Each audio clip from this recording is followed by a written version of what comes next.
I acquired a $50,000 house using the elderly man's funds, and Vivian proudly displayed her bank book, boasting about the purchase. Despite my attempts to maintain composure and avoid surprise, laughter overcame me. In response to her inquiry about my amusement, I continued laughing openly.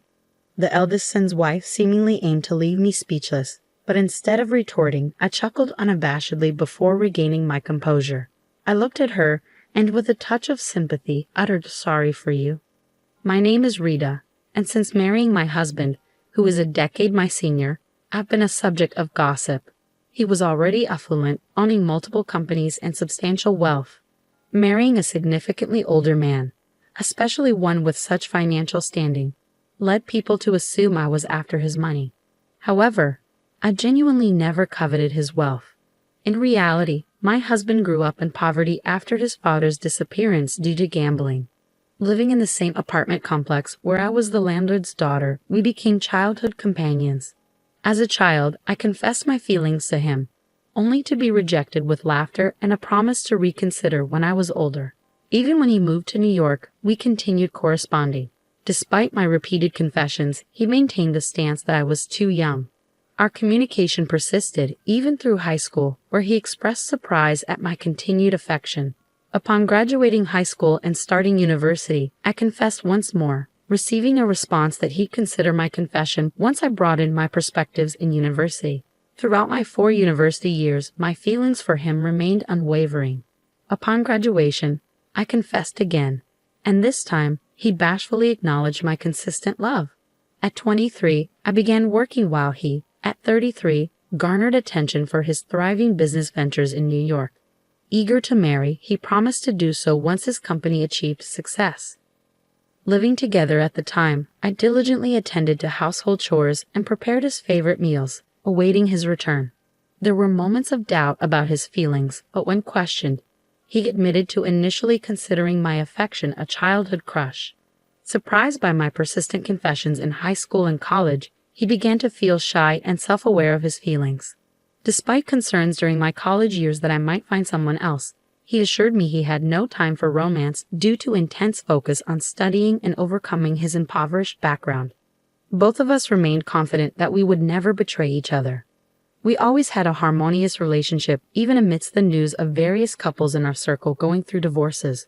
The concept of divorce seemed distant and irrelevant to us. With my husband amassing a $12 million fortune, some people, aware of our 10-year age gap, assumed I married him for his wealth or speculated about insurance benefits upon his demise. While some understood our long history together since my infancy and didn't jump to such conclusions, there were those who stubbornly clung to misguided beliefs. Despite the occasional gossip during social gatherings, where people assumed my husband had never experienced poverty and unfairly judged us based on societal assumptions about privilege, I remained unfazed.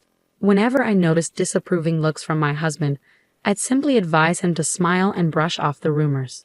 Our love stood steadfast, unaffected by external opinions. My husband had complete trust in me, choosing to believe in our bond regardless of the skepticism around us. Several years into our marriage, we welcomed our eldest son, Peter, followed by the arrival of our second son, Dan, the following year. As a family of 4, we enjoyed financial comfort, yet my husband and I decided not to disclose our wealth to Peter and Dan. Instead, we taught them the value of money from a young age. In elementary school, they earned 10 cents for assisting with household chores, received a monthly allowance of $1, and managed their finances through piggy banks and account books. Despite our financial stability, we instilled in them the unpredictability of the world and the importance of financial responsibility. Both Peter and Dan, influenced by our approach, learned to respect each other's interests. By the time they reached high school, instead of asking for pocket money, they expressed a desire to work for what they wanted. Peter took a job at a cafe, while Dan found employment at a bookstore. My husband and I eagerly anticipated their futures, sharing in the excitement of discovering the kind of people they would eventually choose as life partners.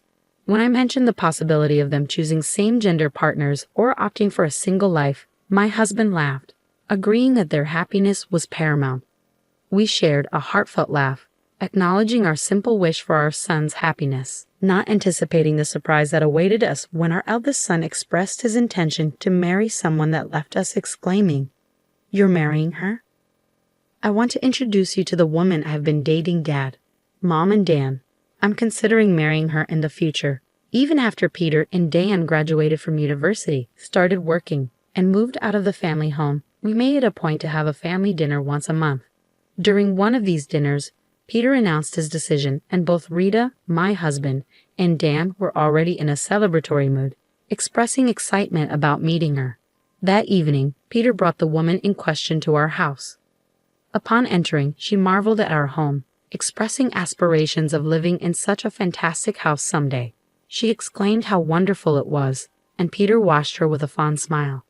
When we greeted them, she introduced herself as Vivian, mentioning that she works as a model, although she uses a stage name. Curious, she asked if we knew her, and I admitted that I occasionally glance at magazines but don't pay much attention to the models.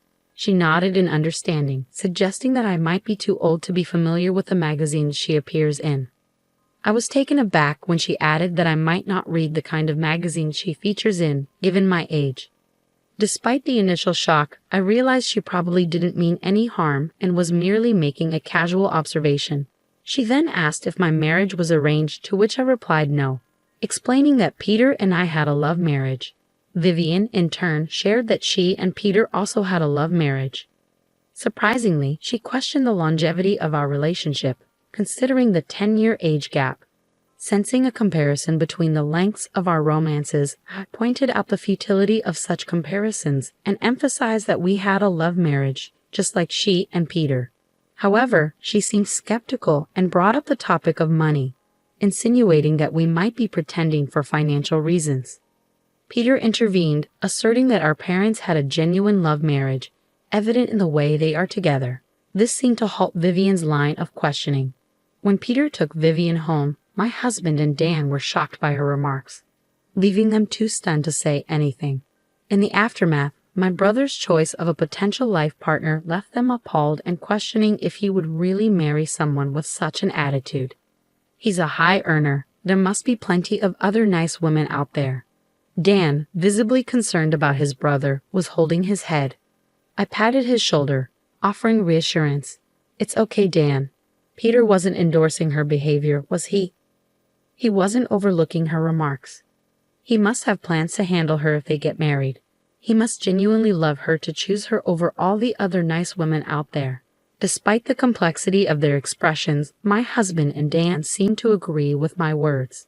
Our family decided to celebrate the marriage of Peter and Vivian. However, even after the marriage was decided, Vivian made a demand. "Since you're the groom's family, you should give a gift of $10,000 per person." Peter silenced her, stating that the standard amount was sufficient. He explained, "If we receive that much, it'll look like I'm not earning anything," which calmed down and agitated Vivian simultaneously.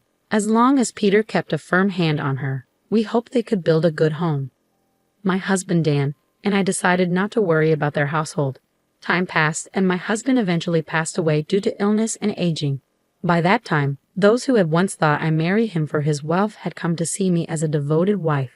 At the funeral, no one looked at me suspiciously. However, one person's eyes were shining with excitement. Vivian, Peter's wife. She didn't say anything at the funeral, but soon after, she came to our house flaunting a bank book. I've always been stopped by Peter, but this time he agreed with my plan, so it's the end for you now. Confused by her words, I burst into laughter upon seeing the bank book. With that bank book, I bought a house for $500,000 with the old man's money. Watching Vivian proudly show off the bank book, I couldn't help but burst into laughter, realizing the huge mistake she had made based on her words and the bank book in her hand. Despite my efforts to keep calm and not be surprised since my husband's death, I couldn't contain my laughter. When Vivian asked why I was lacking so much, expecting defeat, I just laughed in front of her. After finally stopping my laughter, I looked at her and said, "Sorry for you, huh?" She didn't seem to understand, so I pointed at the bank book in her hand. "Look at the name carefully." Confused, she realized it was Peter's bank book. Bursting into laughter again, I couldn't help but find humor in the mix-up. I clarified, "The first character of Peter's name and my husband Paul's name are the same, right?" As I laughed, Vivian, embarrassed, pleaded not to be laughed at. She had mistakenly thought it was her father-in-law's bank book and even borrowed his ID from a black bag at the funeral. However, it turned out the bag belonged to her own husband, Peter. Despite the mix-up, I managed to buy a house for $500,000 with it. When Vivian questioned if I had $500,000 to borrow a house, I responded, "Well, Peter was with me, so I had him do it." I found the situation increasingly hilarious. Vivian discovered a bank book in her husband Peter's bag, and it seemed she suggested buying a house with the account holder, Peter. Judging by the amount in the bank book, she proposed buying a $500,000 house. Since Peter and Vivian were living in an apartment, Peter might have thought it was time to invest in a house. For Peter, it was merely buying a house with his earned money, but Vivian mistakenly thought it was my husband's bank book and believed she could use it.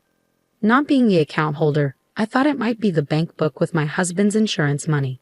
The beneficiary of my husband's insurance was me, and normally you can't use the account of someone who has passed away, right? Vivian's face turned red at my words. Then Peter and Vivian's parents appeared at our house.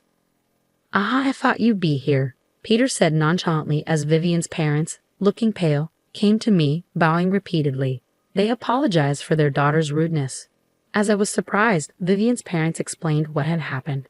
After Peter and Vivian decided to buy a house and completed the contract, an excited Vivian texted her mother, saying, "Got a mansion with the dead father-in-law's insurance money. I'll invite you over once we move in." Now I'm going to brag to the money-hungry mother-in-law about buying a house with the money she was supposed to get. In a panic, her mother showed the message to her father, and they both contacted Peter in a hurry. Peter calmed them down, saying, "Ah, I see," and brought them to our house. I always kept an eye on Vivian, expecting her to mess up sometimes, but I never thought she'd mix up my bank book with Dad's. I didn't think she'd make such a blunder. Peter laughed as much as I did when he realized Vivian's mistake. Vivian's parents told her to apologize, their faces still pale. But Peter and I continued to laugh, creating a chaotic scene. Once we stopped laughing, Vivian's parents apologized and said, "We're truly sorry for what our daughter did." Seeing her parents flustered, Vivian also apologized to us.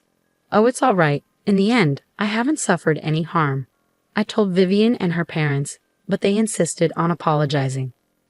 "We know you two had a love marriage and were together before your husband built his fortune. We saw your husband on a TV program talking about how you two met. My wife and I were so moved by your love story," Vivian's parents explained. I exclaimed in surprise as I didn't know anything about it. Peter, sitting next to me, said, "Ah, I thought Mom didn't know." Dad couldn't stand seeing Mom misunderstood, so he talked about it everywhere, and it reached the ears of a TV station. They thought it was a great story and broadcasted how Mom and Dad met. Was that what he was asking about a few years ago when he wanted to tell people our story? "Ah, I guess you did give the okay. I thought it was just for casual conversation." As my face turned as red as Vivian's, who was still embarrassed by her blunder, I realized the legacy my husband had left behind. Our daughter had caused such a disgrace.